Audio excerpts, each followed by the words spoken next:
didn't ask to be the villain of this story, but what choice did I have? As far back as I can remember, I always knew that I was to be destined for greatness, to develop a brilliant mind, to be the alpha dog of my village. Speaking of which, I grew up in a tiny mountain town located someplace between the middle of nowhere and Lake Ontario. It is called Evermore, a play on words to honor both the village's storied history and its high esteem for lush woodlands. We, my sister Celeste and I, wanted for nothing and were steeped into the culture of our family trade from an early age. Celeste was younger than I, and yet she was the apple of our parents' eye. I studied the family trade day in and day out, poring over books and preparing to fulfill my destiny as the town's spiritual leader. Yes, our family trade was the holy ministry, a non-denominational Christianity that placed much emphasis on the health of souls and the destruction of demons. That's the gist of it anyway. Demons live among us, but they take human form. That is to say, they are like us in every way, except they have no soul. It is impossible for a mortal to identify who is a demon and who is not. We can only make guesses based on one's actions. Tread carefully. Celeste always seemed to work twice as hard with twice the results. It was, to say the least, maddening. Uniquely, our culture is matriarchal, so it was my mother who sat me down before I came of age to discuss my future. Now, Marian, I know you are well prepared to succeed me as master of the family business, and upon my death a new master will rise. But I regret to tell you, my dear, it will not be you. What does this mean, Mother? The elders have seen fit to appoint Celeste and her future offspring as heirs to the ministry. I am terribly sorry, my child, but we have recognized that Celeste's spiritual power is far greater than yours. This is unusual for a second-born, but we cannot just deny it. This was the first time the path of my life would irrevocably change. The first injustice of one stripped of an honor that was rightfully theirs. But it certainly would not be the last. 6 of diamonds, 10 of clubs, 9 of spades, Queen of hearts. Was this your card? It should have been mine. Like Jacob and Esau from the Bible, my birthright was stolen from me. Hearts. Yes, hearts. Those things in our chest that cause so much sorrow. Some years went by. Our parents did indeed pass away, and I was forced to watch through gritted teeth as my sister was ordained as the master. But my shattered heart was about to be thrown a bone. I was at the library, in the next town over, the occult, supernatural section. I push a book into the shelf, too far, and it landed on the floor, allowing me to meet the eyes on the person on the other side of this shelf. What's it for? What? Ghostly encounters of the Rocky Mountains. Why is a girl like you reading a book like this? I'm a holy woman's daughter. I'm always studying the afterlife. I'm pretty spiritual myself. What do you practice? Hybrid Judaism, Shinto. Really? Of course not. He laughs at me. It's okay. I understand it's a pretty private matter, but maybe we'll meet again and you'll want to tell me. I blush. Was I blushing? He hands me the book. Enjoy, you mysterious woman, you. As I watch him disappear, a piece of paper falls out of the book. On it was a phone number and a name. Griffin X. Parker. In an instant, I forget all about my research. I flee from the library into the warm, dusky air, my heart beating faster than a wild stallion. I sit at the bus stop clenching this note, wondering what it could all mean. Nobody had ever seen me in that way before. I was living on my own at that point with Celeste. She was still quite young, so I would sometimes help her with her pastoral training. Not bad for a woman whose spiritual power was decidedly lesser. I decided to call the number when I returned home. Hi, is this Griffin? My name is Marian Frey, the girl from the library. What? Oh, yes, I took out the book. Thanks for giving it back. Actually, I am wondering why you left the paper in it. Good guess. So, what is a cocktail bar? Oh, I see. And you want to talk to me there? Well, I guess that's all right. What does one wear to a cocktail bar? Oh, I don't own any mini skirts, just dresses. Okay, I'll make something work then. Thank you. See you next Thursday at 7 p.m. Was that a man on the phone, sis? Oh, why, yes, it was. Why are you so surprised? I never pictured you as a woman who goes on dates. This is not a date, is it? Well, sure it is, and that's fantastic. You're gonna need someone to look after you once I move into the church apartment. Oh, how I desperately wanted to forget that. I hated her so. Her life was set, and mine was more up in the air than a helicopter. Nevertheless, I met Griffin at the cocktail bar, wearing a knee-length black dress and my mother's pendant. I found out that evening that he worked in a department store in the jewelry section. I had my hair done up in a bun. In retrospect, I must have looked quite uptight, but honestly, my style hasn't changed much with the years. It may be the only constant in my world. He says, I have figured out something about you, mysterious Marian. As soon as you walked in, actually. And what's that? What faith you belong to. You were raised in that place, Evermore, was it? With that big marble church built into the center of town? My mouth gave some shock. How could you know? Your pendant gives you away. I recognize the design as a crest from your hometown, and it's impossible to talk about that county without mentioning its dominant religion. Evermore is practically a theocracy. I vehemently deny this. I explain that although my family has a broad spectrum of influence, nobody was forced to practice anything. He accepted this answer, but did not appear totally convinced. Nevertheless, he then changed the subject. Griffin X. Parker and I would go out again and again and again after that. Celeste began orchestrating worship at our church. She was quite the charismatic speaker, but that did little to quell what was simmering underneath my surface.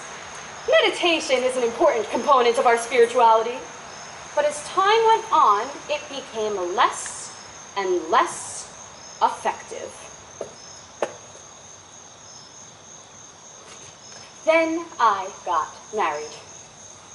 I believe I loved Griffin, but I'd be lying if I said my imminent old maid status didn't play a role. I was a virgin when we consummated our union. What'd you expect? 9 months later, as luck would have it, our twins were born. 2 girls that I named Lily and Violet. Lily had auburn hair like her father, and Violet was raven-haired like I was. I made a promise to myself that day, that no matter what my children's skills were, I would never pit them against one another. Lily and Violet looked alike, but they quickly began showing their own personality. Lily was feisty, even a bit of a troublemaker. Violet was more introverted and soft-hearted. But they were both my beautiful little flowers. Time continued to tick along. Celeste eventually welcomed a daughter of her own. My niece's name was Agnes, and she was also a pretty little thing. But the knowledge that she would inherit the ministry before I ever would was salt on a very deep wound. I never forgot about it, not even for a second. Oh, I know what you're all thinking. Get over it. And perhaps I would have, if not for the way my life had unfolded after the twins were born. I was still active at the church. I was a member of the choir, led meditation every other Saturday, you know. But I was in her shadow. Constantly in her shadow. Even during my pregnancy, people would come up to me and say how wonderful it was for Lady Celeste to be an aunt, my younger sister. As for me, I was a stay-at-home mother for the most part. I'm a terrific cook. I even coached Lily and Violet in the ways of the family. When not keeping after the girls, I did so much reading and nurturing my mind that I knew was sharper than Celeste's, no matter how many Bible passages she memorized. I was changing. My whole self wrapped up in teaching my daughters to shoot for the stars as I could not. Half the time I forgot about Griffin and his shifts at the jewelry counter that always kept bread on our table. Eventually, he couldn't handle that anymore. I can't go through this. Not again. Griffin left when the twins were 7 years old. His only explanation was, which I've said before, I was changing. He took our children and vanished into thin air. I never saw him again, nor heard of him until the day I learned of his death, much later. I had no income. Celeste offered to have me move in with her until I found my footing again, which only made me resent her more. I lost myself in cooking, brewing tea, cracking eggs, chopping onions. I perfected the strawberry shortcake. It pairs best with orange pecan tea, black. I thought of Lily and Violet less and less as time went by. I never touched alcohol except for that one time. That one time. When my niece Agnes turned 12, Celeste threw her a birthday party in the chapel. The entire village of Evermore, population 150, turned out to honor its crown princess. I was there, of course, but not the whole time. They all knew what happened to me. I heard whispers among the guests, saw fingers pointing, the town marveling at the quiet strength of its dishonored daughter. God damn it, I am nobody's hero. I think I left soon after the cake. My memory is hazy after that, but I'm pretty sure I found myself traveling into the next town over where I first crossed paths with my husband. It was there that I crossed paths with somebody else, too. I found myself in a fairly empty tavern, with moonlight just starting to slide its way through the windows. Loneliness. What the hell? I'll drink a shot of something. And another. Another, please. Something that'll help me forget. I remember seeing him silhouetted in the moonlight, talking to me about some nonsense, but paying attention to me, you know? Not passing judgment, in the least. I was fast forgetting every trouble I ever had. The next thing I remember is waking up in his bed. So I gathered my clothes and went back to Evermore with my head hung lower than it had been. Nobody would have found out about that night if not for what happened months later. I gave birth to my third daughter on a wintry morning, and Celeste had given me Agnes's old bassinet. I wrapped the child in a swaddling cloth. I glanced outside at the snowflakes. They sparkled like fine pearls.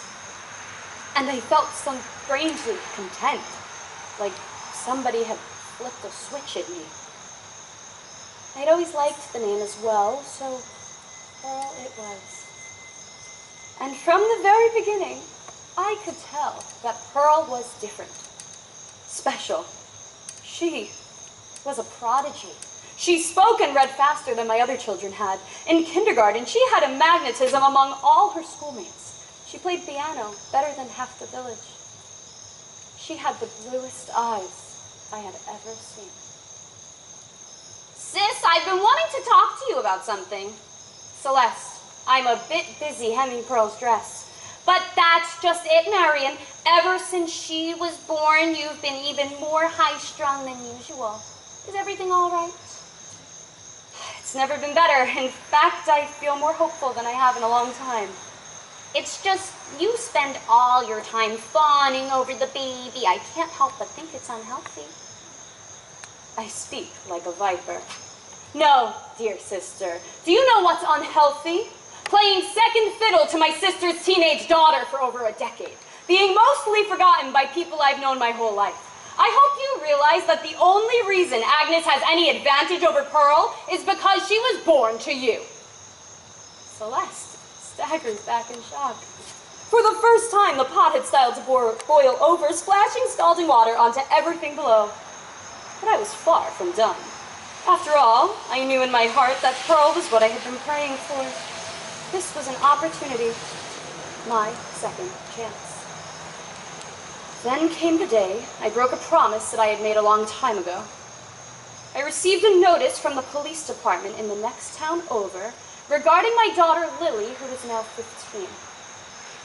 I hadn't seen her since her father left. From what I understood, she had become a little bit of a bad seed.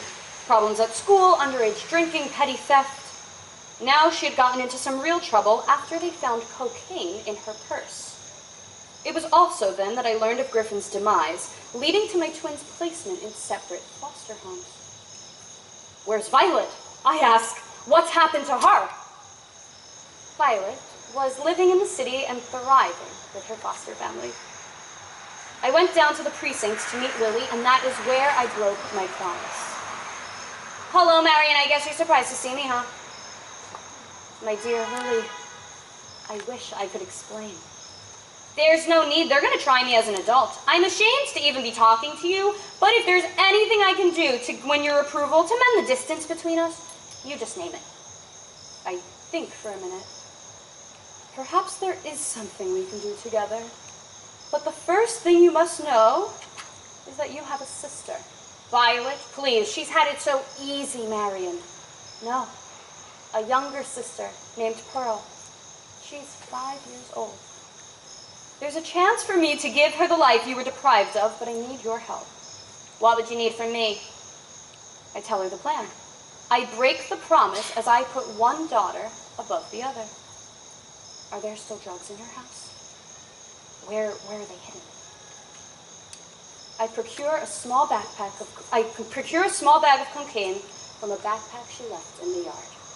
In my own room, I crush prescription pills while Pearl practices her piano. I bake one of my famous strawberry shortcakes. From the upcoming church gathering, I dissolve the pills into the orange pekoe black tea. The morning of, I plant the cocaine in Agnes's coat pocket and ask her to carry the teapot.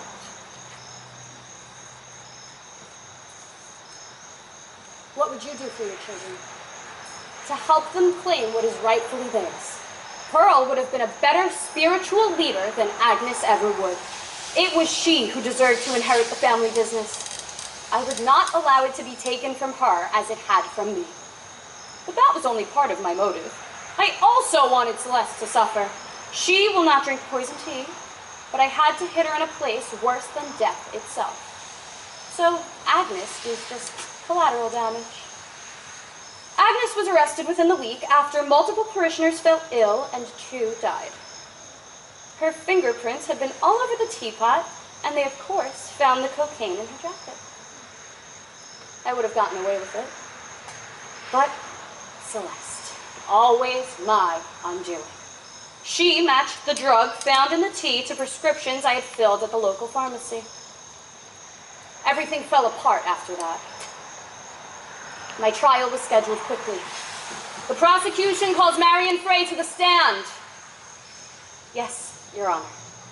Miss Frey, you are clearly an intelligent, dignified woman. I am, Your Honor. How do you plead? Guilty. Tell me then, why would you wrap yourself in such an awful crime? I didn't ask to be the villain of this story, but what choice did I have? Can you elaborate?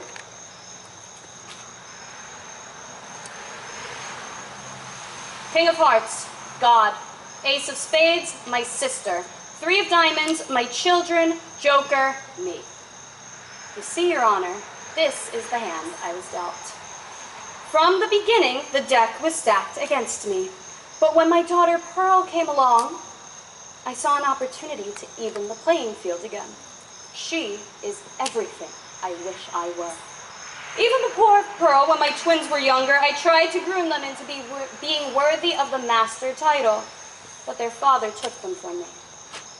I became blinded by the injustice of it all, but I knew somehow, some way, that a woman of my bloodline would take her rightful place in Evermore. If you'll pardon the expression, Your Honor, I chose to act as the judge and the jury for my own life. I'll admit that my heart turned to stone, but I cannot exactly say when that happened. And now, here I am, serving a life sentence in a mostly isolated cell. I often lose track of time here. I receive letters from the outside world occasionally. It was one of these letters that told me of Celeste's death from grief, exhaustion, stress. Her daughter assumed her position as the master of the order.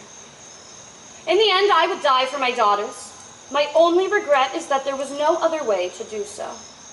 Pearl lives with her sister Violet, the good twin. She writes me letters too, and both are close with their cousin Agnes. Ironic, isn't it? But I have won. I guess I have finally won. And you will get what you deserve, my darling Pearl. Shoot for the moon. Don't make those same mistakes, because you are destined for greatness.